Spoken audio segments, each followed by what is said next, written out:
And we're on. What's up, you guys, and welcome to another episode of the Variety Views. And we are here and talking about WrestleMania 1. Since it's WrestleMania season, we figured, hey, how about we go where it all started? And yeah, I'm the Variety Vendor, and I am joined with Tiffany. How's it going? Hi. Hello. So, okay. When did you see WrestleMania 1 for the very first time? And what was your experience with it? Well, I was a child, and during WrestleMania season one year, they had a special presentation of WrestleMania 1 on Channel 3 that comes out of Chattanooga as a local station here. And it was really, I just remember watching it.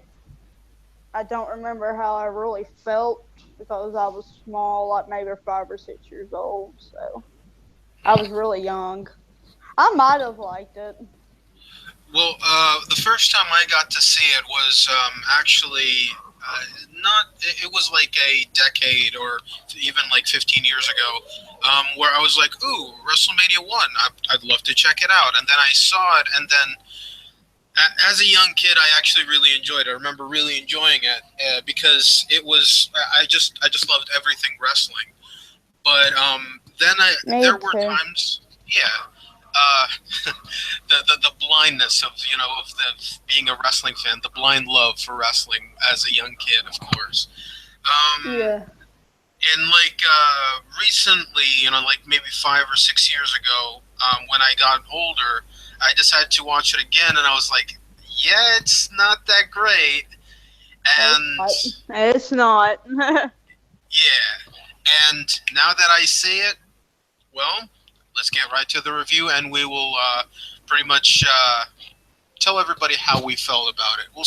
We start off the show with me and Gene Okerlund doing my favorite rendition of the Star Spangled Banner, and we start off the show with Tito Santana versus the Executioner.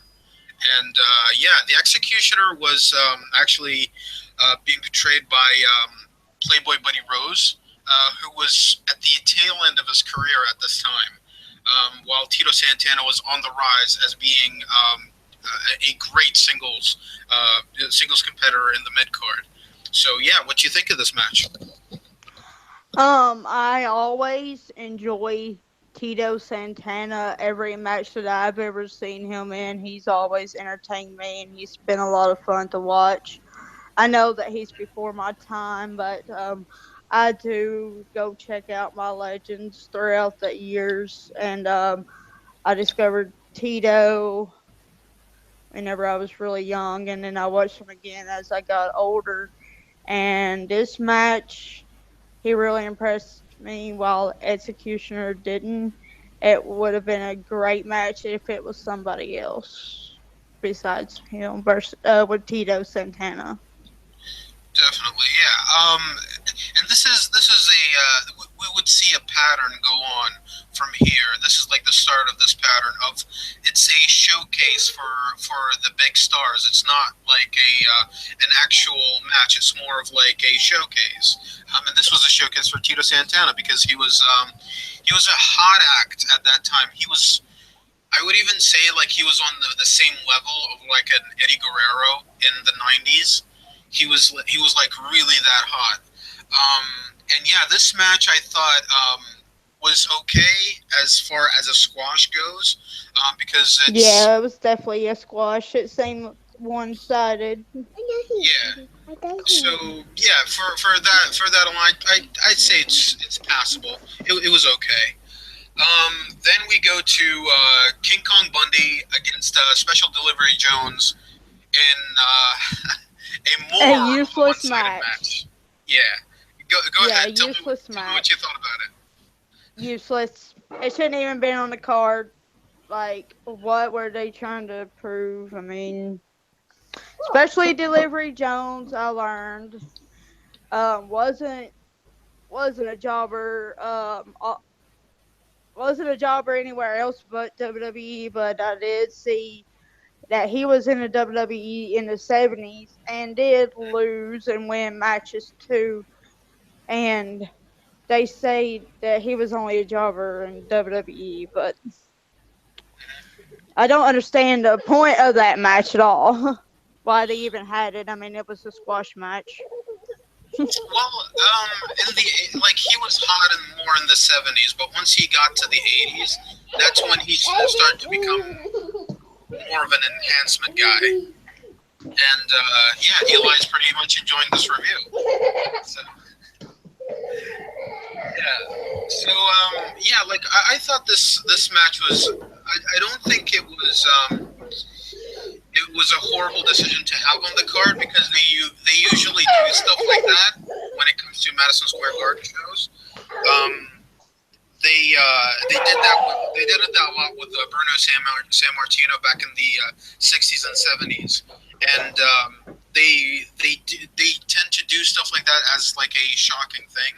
So yeah, for that aspect alone, I thought it was actually pretty good. So yeah. After that, we got Ricky Steamboat against Matt Bourne, who was pre Doink the Clown, one of my favorite characters growing up. What do you think? I thought it was an okay match. Matt Bourne is underrated, and Ricky DeSimo has always been one of my favorites growing up, and as I watched him, on tapes and stuff like that. Mm-hmm. And as I got older, I've always enjoyed Ricky Steamboat, the same as Tito. They're on very high on my list of my favorites of all time, and Matt Bourne is underrated, as I said, and that was an alright match. Yeah, Yeah, I'd say it was. it was actually Matt yeah, Bourne, is the best Doink the Clown ever. absolutely, without any question. Um, yeah, hmm I thought it was also a good match. It wasn't great because again it's another showcase match, but it was also short. Yeah, it I was thought short. yeah, it was a great showcase for Ricky Steamboat, and also I thought Matt Bourne really put over Steamboat's offense by overselling everything. Like it was so Right. great. Yeah, Right, yeah. Yeah, I agree with you there. yeah, like he would just like smack his head to the back of his head onto the canvas and jump, every which way, and it was just a spectacle to see. Yeah. Yeah, but definitely, this is the kind of matches that you would see on Superstars rather than like on a WrestleMania. But Yeah. we Hey, we then get Superstars ain't that bad of a show. I tried watching it. I did. I have some of that here right now. that's well yeah that's understandable because they usually take the shackles off in Superstars and main event. It's not way too over supervised. Yeah. So yeah, after that we go to David Sammartino with his father, and they did highlight that to the very end. Like even with like Mean Gene and like Howard Finkel kept on saying he's the son of Bruno, the son of Bruno, to the point where David had no chance in becoming a star. So yeah, he had this match with Brutus, and he was managed by Johnny Valiant. And yeah, what do you think of this match? I could not watch it. It barely grabbed my attention. I just got bored, and I was so uninterested in that match Hmm. from the beginning. I just kept on. Something else started distracting me, and I just couldn't watch it. Yeah, It's that's just that. a match. It's just a throwaway match that I just kind of ignore and go do something else while it's over. that that's absolutely I just understandable. It was a boring match, and Yeah, and And but I will credit David for his Okay. happy spirits. Definitely, yeah. And he seemed like a very cheerful guy. And Yeah. from the beginning, how he acted and how he ran out there, you expected him to be fun as hell with his optimism Hmm. and very upbeat.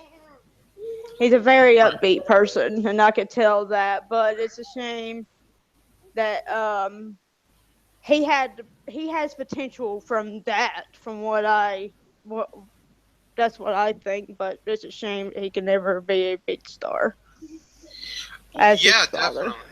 Yeah, it's just that I really think that this match should have been a tag team match. You could have done like It David and should his have father. been, Yeah. and it was good. And then I did what catch the end, Hmm. and I thought it was boring until everybody jumped in the ring, Yeah, pretty and much. Yeah. then Like they could have turned it into a tag team match, and like the they ending could would have have been like, they yeah. Imagine like they could have. it, like it didn't even need to go that long. They could have cut that in half, made it into a tag team match, got the heat on David, and Bruno tags in, and then both San Martinos do the bear hug on Beefcake and Valiant, and the fans Yeah, would go home happy. So yeah. yeah, this definitely was like the He could have I would been say, such a good baby face, and he oh would have yeah. been if they treated David right, and they. Hmm. I thought that he could have been by the look of him, he could have been a super good baby face, and kind of like maybe even I'm not gonna say reaching John Cena's levels, but he would have been a good one if they worked him up to be a bigger star. He would have definitely been a great mid carder, that's for sure, like an upper mid carder.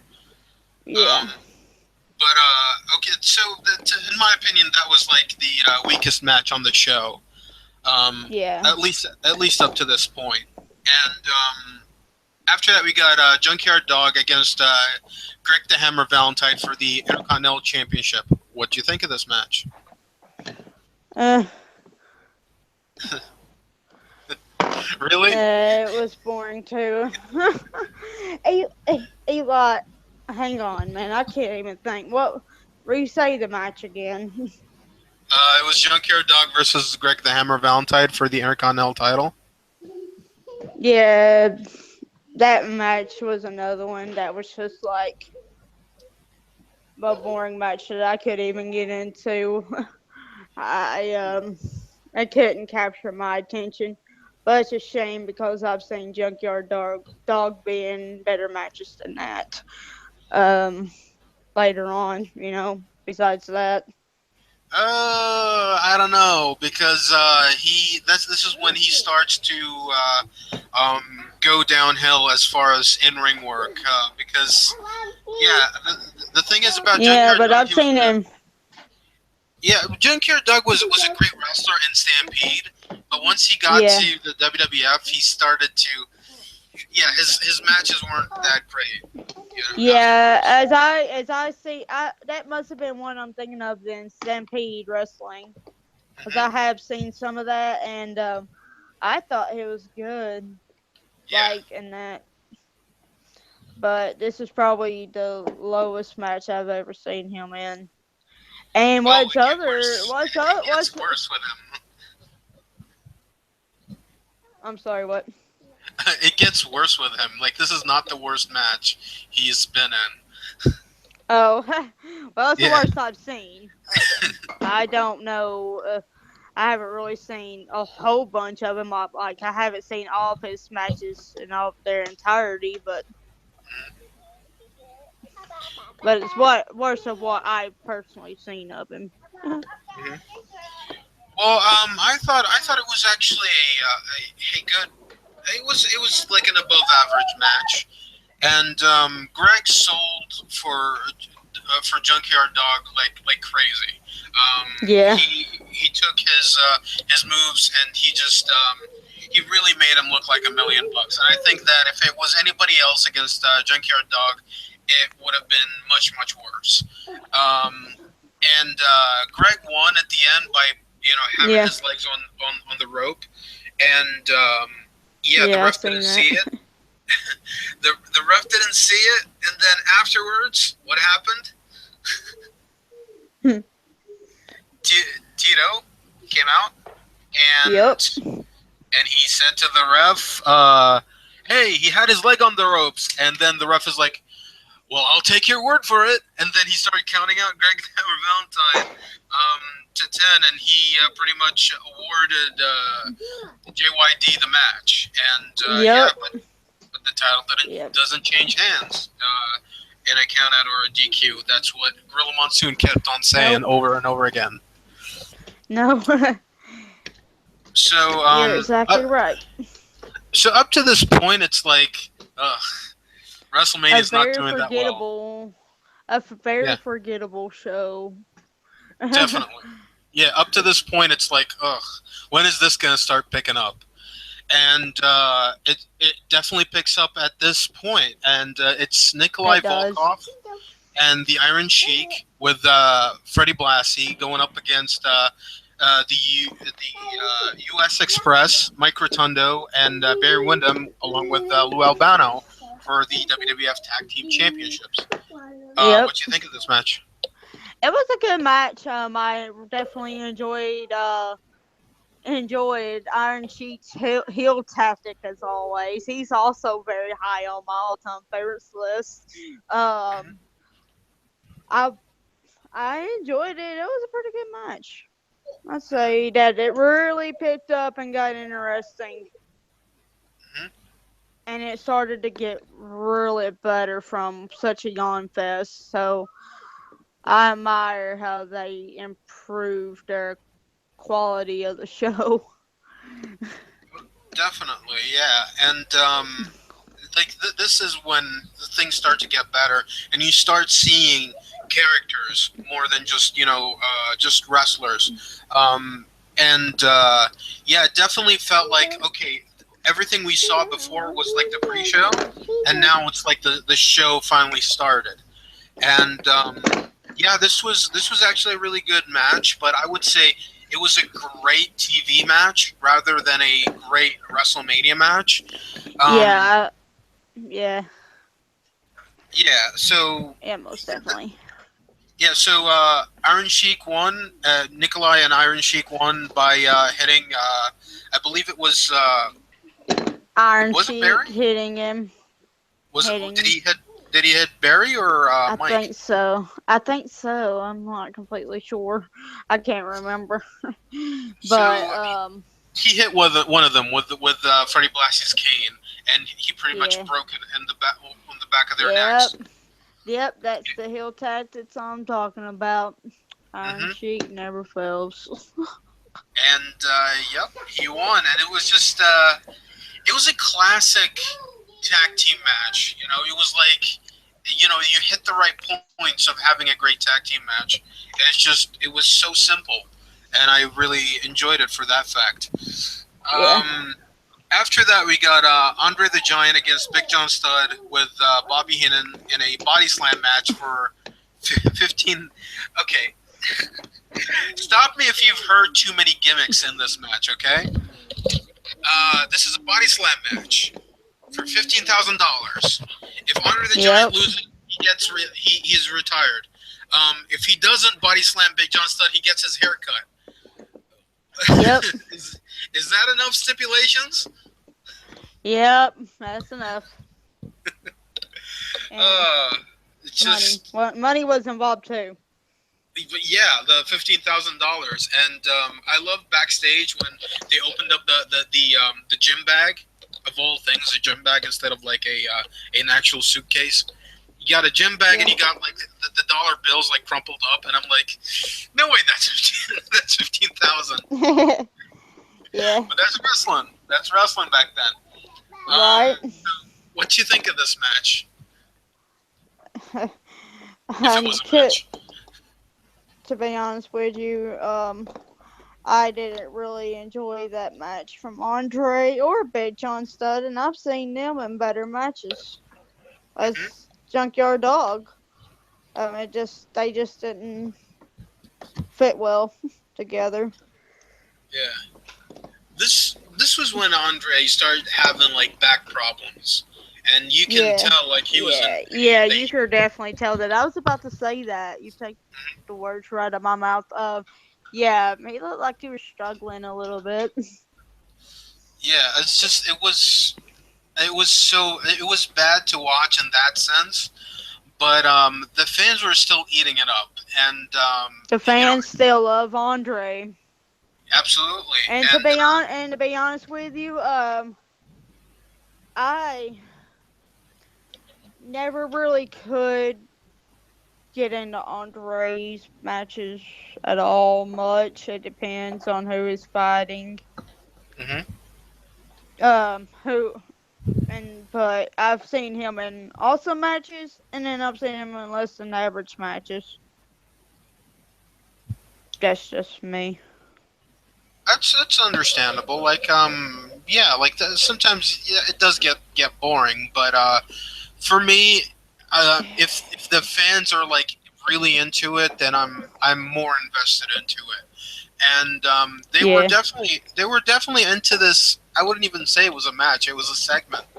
yeah. It was a Because segment, and it was just yeah, and it's just I don't know, seeing a bigger guy against like in a body slam match. It's just like, how do you really feel for the babyface? There's no struggle there.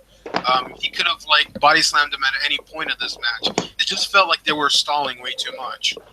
yeah, But it's still understandable because the fans were eating it up. It's just like let's milk it as much as we can. So for that aspect, I can just say like it's okay, but I yeah, wouldn't recommend it. yeah. So after this, we got Wendy Richter with Cindy Lauper going up against Leilani Kai with the Fabulous Moolah, and for the The WWF best Women's match Championship. of the night. Really? Wow. Yes, the best That's match of the night. I thought it beat the main event too. hmm, Very tough interesting. ladies is Wendy Richter. She's a badass chick. Yeah. I love Wendy Richter. Hmm. But she is so tough. Her and Fabulous Moolah have never failed to deliver in the ring at all, or Hmm. failed to entertain me of anything I have ever seen. Hmm. Even whenever Mae Young and them came to the WWE, I was still loving um, Fabulous Moolah, but as a wrestler only. Hmm. I mean, there is some controversy about her that I don't want to get into, that I know of, that I've heard through history, but she's always an impressive woman, and Yeah. I miss There. her. Well, yeah, we could get into that, but we could save that better for like a later video at some Yeah. point. But That's not yeah, the I thought. point. That's not the point. I'm sorry. I kind of got off subject, but I'm just explaining how I feel about Fabulous Moolah. Oh, that's fine. That's fine. I'm a big fan of hers as well. No matter like Yeah, what me the too. whole Me thing is too. going Her on. and Mae Yeah. Young, but her, Mae, Richter, Hmm. Rockin' Robin, even all awesome, all awesome. Right. And this is the I believe this is the last time we see Wendy Richter in a WrestleMania stage ever. And yeah, it was a really good match. Up to this point, it was definitely match. I would say, yeah, it was match of the night up to this point. And I really enjoyed everything about it. I enjoyed like Cindy Lauper, Yeah, getting involved with of Fabulous Moolah, course, of course, it everything. was awesome. Yeah, Yeah, everything about it was really good. Even though the in-ring work was a little bit sloppy. With A little bit here and there, but yeah, they're the best. They're the ones that built the foundation from the women we have today, and they're part of history, and they were amazing for their time. sure. Yeah, like I enjoyed it for what it was, and it's one of those things where you kind of take the in-ring work to the side and you just enjoy the spectacle of it, and that's what it was. It was just a spectacle of a match, Yeah. and Wendy won her title back after Yep.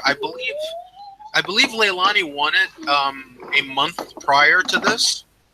Yeah. So yeah, it She was was definitely a good good match. too. She was good too. Leilani was actually a really good worker. Yeah. Most Okay, definitely. and now we get to the main event, and it's Hulk Hogan and Mr. T with Jimmy Snuka going up against Roddy Piper and the Mr. Wonderful Paul Orndorff with Cowboy Bob Orton.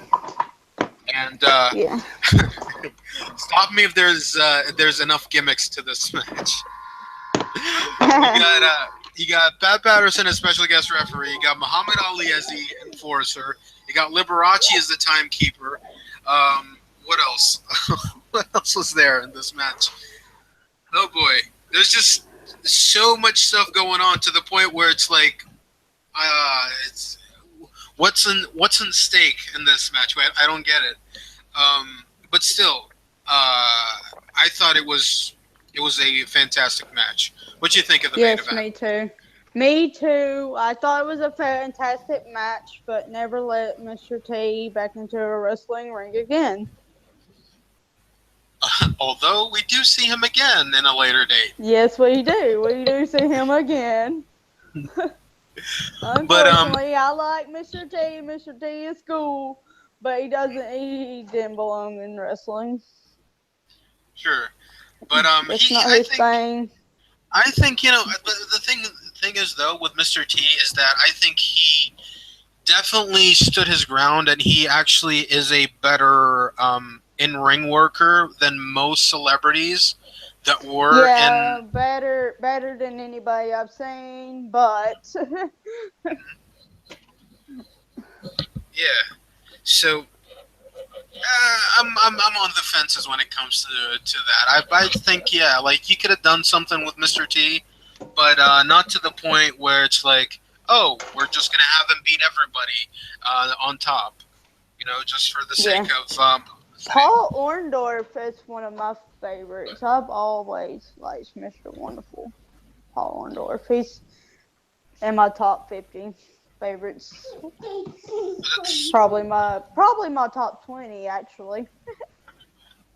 that's understandable. The way that I see Paul Orndorff is if Lex Luger was a great wrestler, that's Paul Orndorff to me. Yeah. Poor Lex doesn't get the credit that he's always deserved, but hmm that's your opinion. Yeah. So okay, the match itself, I thought it was, like I said, fantastic, and also I thought it was match of the night, and Yeah. Yeah, yeah, it was a great match, but the woman matches still blew it out the water. and yeah, like as far as the entire pay per view goes, like how would you rate it? How would I rate it? Yeah, Out of what stars? let's say from scale 1 to 10, what would you give it? Eh, probably about maybe a 5-ish, 4-ish, maybe. Yeah, it could. That sounds. I would have given it like a 5.5. Like Yeah. it's passable. It's like on that level. Like I still think like a lot of people hate so much on WrestleMania 9, but I feel like WrestleMania 9 was better than this. This WrestleMania. Any In my opinion. WrestleMania after that was better than that WrestleMania. You haven't seen WrestleMania 11 or 15, huh? Yes, but it has been a while, so I could be wrong. We'll get to that. We'll get to that in a later date for sure. Anyways, Yeah, it's been a while since I've actually watched any past WrestleManias. I haven't seen none of them probably in about 10 years or so, like that. well, But it's not because that we I don't have like yourself. rarely We got too much ever on our go hands. back to watch any WWE Classic matches or anything like that much.